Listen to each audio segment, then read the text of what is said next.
The crystalline chambers of the Galactic Council echoed with the familiar hum of translated voices, each species contributing to the cacophony of interstellar politics. Ambassador Zethkar of the Vraxian Empire adjusted his ceremonial robes, confident that today's vote would proceed as all others had, with Earth's insignificant delegation ignored and dismissed.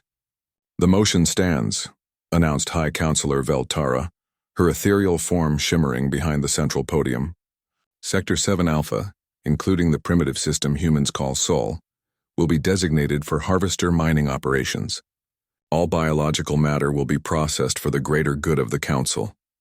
James Morrison sat in the human delegation's cramped corner, his knuckles white as he gripped the edge of the speaking platform. Beside him, Dr. Liza Chen reviewed her tablet one final time, her face pale but determined. They had known this moment would come. The Council's insatiable hunger for resources had finally reached Earth. "Request to address the Council," James called out, his voice cutting through the alien chatter. Zethkar's multifaceted eyes glittered with amusement.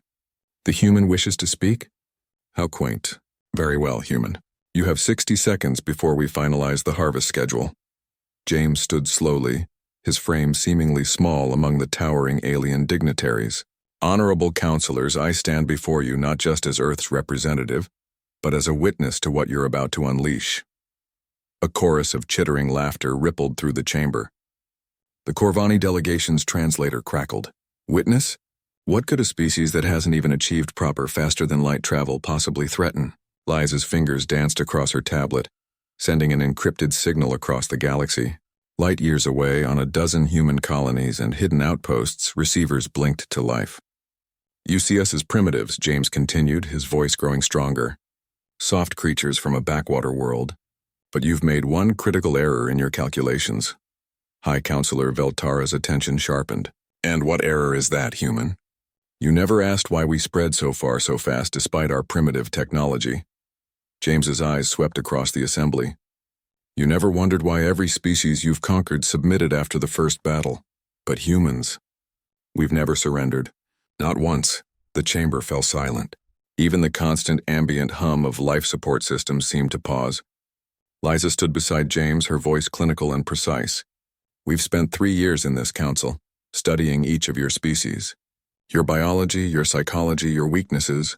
While you debated our planet's destruction, we prepared for this moment." Zethkar's amusement faded. "Impossible. We've monitored your communications. Your military capabilities are negligible." "You monitored our official communications," James replied. "But humans learned long ago to hide our true nature behind pleasant smiles and diplomatic courtesy. We've been preparing for war since the day we arrived here." The massive viewing screens around the chamber suddenly flickered to life, displaying tactical readouts from across the galaxy. Vraxian military installations, Corvani supply depots, trade routes vital to the Council's economy, each marked with the same symbol, a blue and green planet surrounded by 2 rings. "The Terran Shadow Fleet," Liza announced.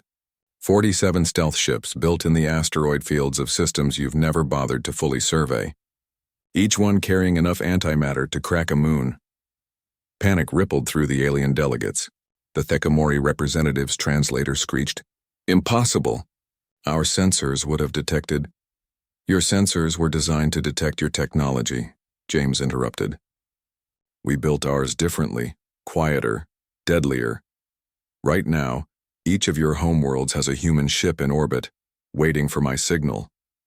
High Counselor Veltara's form blazed brighter. "You dare threaten the Galactic Council?" "We're not threatening," Liza said calmly. "We're explaining. You want to harvest Earth? To process its 8 billion humans for resources? Then you'll learn what happens when you corner an apex predator."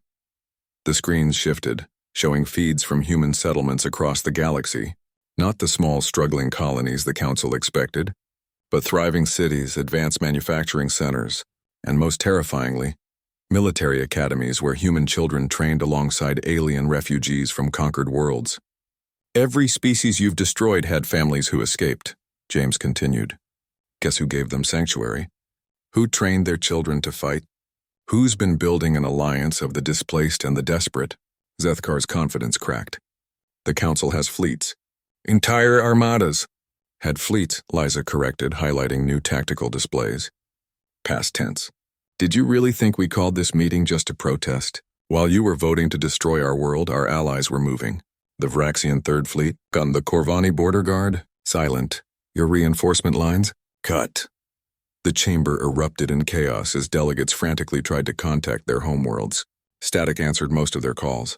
The few connections that went through brought reports of human ships appearing from nowhere. Alien fleets surrendering rather than face extinction. You wanted to test our resolve, James said, his voice now carrying the weight of unleashed fury. You wanted to see what humans would do when faced with extinction. Congratulations. You're about to find out why we're the only species that calls stories about our own destruction entertainment. High Counselor Veltara's form flickered with desperate energy. What do you want? Reparations to every species you've destroyed. Reconstruction aid for devastated worlds. And most importantly, James's smile was cold as space itself. Recognition that humanity doesn't just belong in this galaxy, we're going to reshape it. Liza added quietly, You have 1 hour to vote. Choose wisely. Earth's rage has already shaken the stars. Your response will determine whether we rebuild this council together or replace it entirely. As the chamber fell into stunned silence, James felt a moment of satisfaction. They had learned too late that humans weren't just another species to be catalogued and conquered. They were the universe's way of reminding tyrants that even the smallest flame, when pushed too far, could become a wildfire that consumes galaxies. The vote was unanimous.